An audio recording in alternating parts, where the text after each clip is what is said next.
no soy tu padre.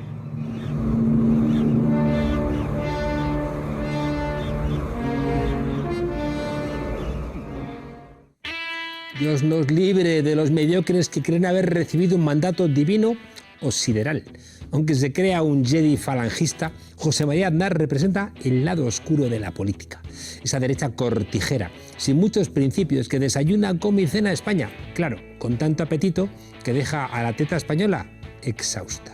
Aún tenemos en la retina aquella imagen de 1987, hace ya más de 30 años, vestido como el Cid Campeador, quien, por cierto, mató a más cristianos que moros. O aquella otra foto con su amigo Bush después de desencadenar un genocidio en Irak, ambos con los pies encima de la mesa y diseñando un nuevo orden mundial, eso sí, lleno de cadáveres.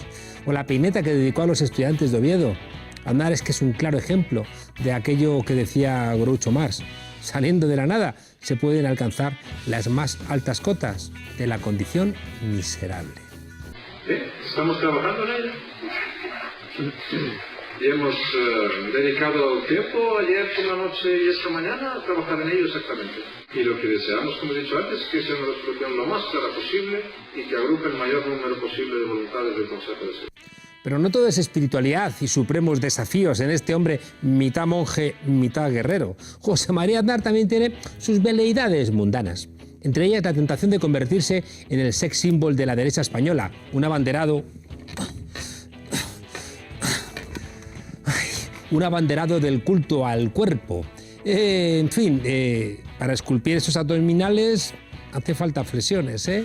Un Pepito Piscinas que se ha afeitado el bigote para que sus fans puedan disfrutar de ese labio superior tan sensual.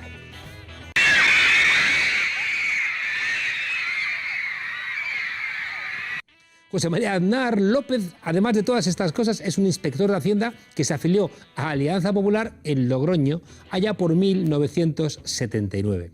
Tras haber militado en su juventud en el sindicato estudiantil del Movimiento y tras haber renegado de la Constitución en un artículo publicado en La Nueva Rioja, en fin, pues eso, dijo, ¿dónde mejor voy a estar yo que en Alianza Popular? Bueno, esa Constitución que ahora defiende a capa y espada, ¿eh? Cuidadito. Sus padrinos en esto de la política fueron Félix Pastor Ridruejo, Álvaro Lapuerta y un tal Manuel Fraga. Con semejantes mentores, no es extraño que su carrera dentro del partido fuera meteórica. Diputado por Ávila en el 82, igualico que Pablo Casado, presidente de Castilla y León en el 87 y candidato a la Moncloa por el PP en el 89. Por cierto, presidente de Castilla y León después de una falsa acusación contra el entonces presidente, el socialista Demetrio Madrid, que dimitió y le cedió el paso a este mentiroso compulsivo.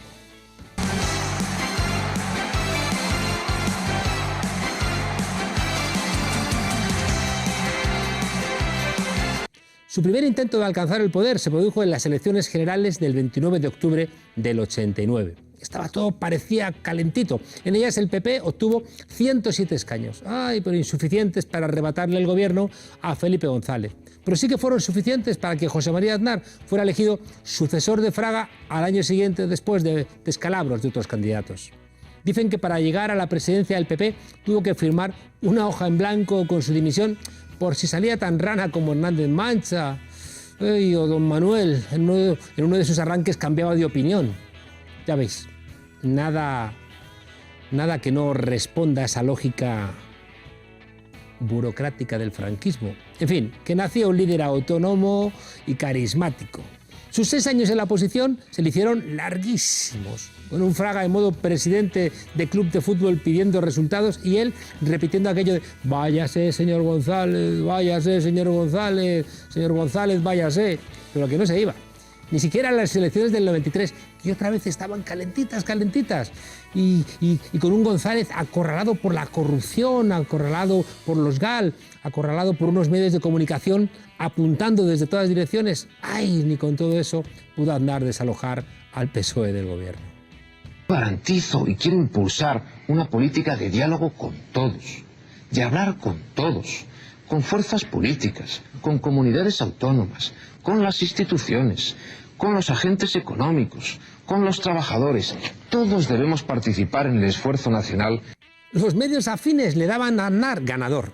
Las encuestas, ganador. El oráculo de Delfos, ganador. Pero los socialistas siguieron en el gobierno.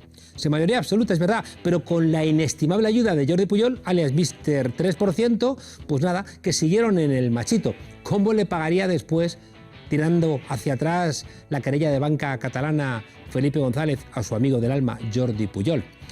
Aquellos años fueron los de la desesperación y por eso fueron los años del acuerdo entre canallas de la prensa y canallas de la política.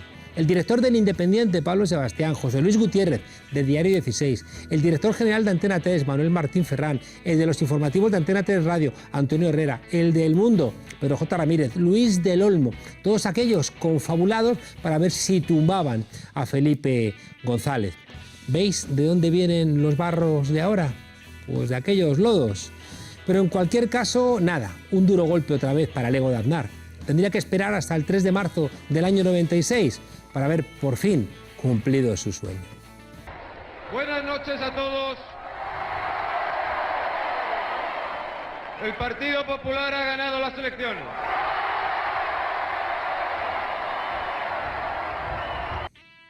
Aznar llegó al poder por la mínima, por 300.000 votos, y seguramente si la campaña electoral dura un poquito más, ni siquiera.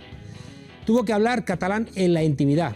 Llamó a ETA Movimiento Vasco de Liberación Nacional. Hay que ser mierdecilla. Aunque él y Botella, recordad, fueron los que bailaron la Macarena cuando se conmemoraba en la Moncloa el asesinato de Miguel Ángel Blanco. Esa imagen de Aznar modosito y dialogante duraría solo 4 años.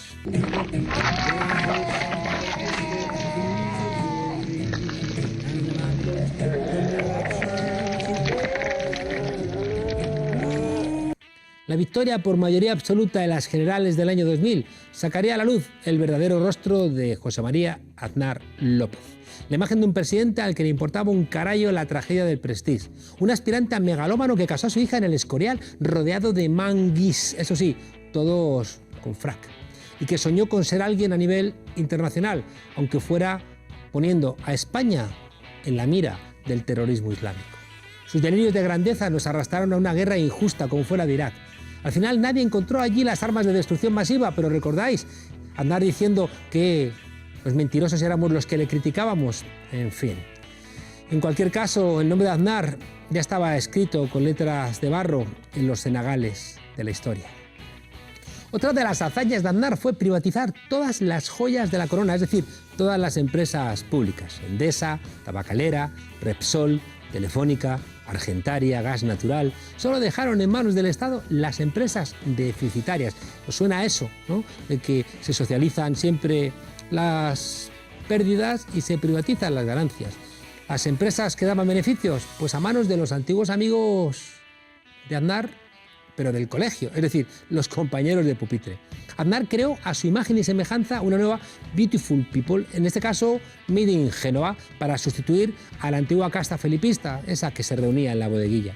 El objetivo era evidente: dar a luz un nuevo statu quo que blindara su poder cuando abandonase la Moncloa. Es decir, lo peor del felipismo vino después a desplegarse en la aznaridad. No es casual que Caja Madrid acabara en manos de Blesa y Telefónica en las de Villalonga, dos tipos cuyo único mérito fue compartir bocata con Aznar en los recreos del Colegio del Pilar. Y como no hay dos sin tres, a esa orgía liberal se sumó después Francisco González, haciéndose con el poder en el BBVA. Menudo grupito formaron. Somos malos, malas sombras, somos malos de verdad. Somos como una espina que solo sabe pinchar y más malos que la quina. Juan Villalonga, un millonario por la gracia de Aznar, padrino, claro, de uno de sus hijos. Ese fue el contable que garantizó cash flow para poner una televisión privada, una cadena de radio y un grupo de prensa al servicio del Partido Popular. Y hoy le siguen pagando los favores. Telefónica compraba todo aquello que le viniera bien al presidente del gobierno. Donde Aznar ponía el ojo, Villalonga ponía la chequera. Fueron años de vino, rosas y mucha manipulación. Luego llegarían las stock options. Villalonga entonces tuvo que salir por la chimenea. Eso sí, forrado para el resto de su vida. Él, sus hijos, sus nietos y sus bisnietos. Lo último que sabemos es que sirve de confidente de Corina sobre las actividades del rey. Hay que reconocer que la historia ha sido muy injusta con José María Aznar López. No es justo que ahora todo el mérito de la corrupción se lo lleve Mariano Rajoy con todo lo que hizo Aznar por el partido. Transformó la rudimentaria y primitiva corrupción de Alianza Popular en toda una industria del robo y del saqueo. Una maquinaria al servicio de sus amiguetes que convirtió en millonarios. Bueno, pues para eso, para que después, si tienes muchos amigos en el Partido Popular, pues te va a ir mucho mejor cuando dejes las obligaciones políticas. Basta ver la foto de su Consejo de Ministros de 2002. 12 de los 14 ministros encarcelados, imputados o implicados en asuntos judiciales. ¡Ay, Aznar! Todo un récord de indignidad y desvergüenza que es casi imposible de superar. Lo he demostrado durante mi vida política, que he actuado tajantemente de una manera determinante cada vez que he tenido que afrontar un caso de corrupción. Pero, señoría, derivar de ahí que el Partido Popular pueda tener algún problema en general de corrupción o que sea un partido corrupto es un tema que yo creo que es un poco exagerado. Algo se muere en el alma cuando se ríen de ti. Porque eso es lo que nos ha pasado con José María Aznar, riéndose de los españoles como si fuera un bendito. Que hable de honradez y de honestidad el presidente del gobierno más corrupto de la historia de España. Y remató con creces, Entró en News Corporation después de meternos en la guerra de Irak. Y News Corporation es la empresa de Murdoch, que era el que había propagado a través de sus tabloides que había armas de destrucción masiva en Irak. Vaya, que Aznar entró en los medios de Murdoch, en los dineros de Murdoch, después de poner como prenda a los españoles al meternos en la guerra de Irak. Claro, Roma a veces paga bien a algunos traidores, pero los paganos reales, los españoles. Los papeles de Bárcenas dejan bien a las claras como un tal JM cobró 2,7 millones de pesetas hasta el 96. Se lo entregaron como gastos de representación del PP. En fin, era ilegal, pero da igual. Ellos siempre fardando de lo que no son. Y por último, fijaos, como caricatura de sí mismo, Aznar, el que mintió a los españoles el 11M, recordad, diciendo que el atentado en Atocha no había sido Al-Qaeda, sino que había sido ETA. Ese mismo Aznar se va a Georgetown a decir que lo de Bin Laden venía del siglo VIII, porque solo España era quien había frenado a los malditos árabes. Y mira que Aznar es un nombre árabe, pero les da todo lo mismo. No está claro si Aznar es el lado oscuro de la extrema derecha, la versión cañí de Tony Soprano o una especie de fusión de Pajares y Esteso. Quiso sacar a la derecha del franquismo y la metió en la corrupción neoliberal. Con él, este país alcanzó las más profundas de las miserias. Ahora con Casado, con Rivera y con Abascal quiere regresar al franquismo otra vez. Y si tiene éxito, seguro, Si tiene éxito, van a volvernos a robar hasta las cucharillas. Pero pasados 15 años, regresará otra vez. ¿Y sabéis con qué vendrá? Vendrá con lo que es su verdadero amor, que son los reyes católicos. Bueno, a no ser que un tribunal penal internacional lo meta antes en la cárcel. ¡Esto es Esparta!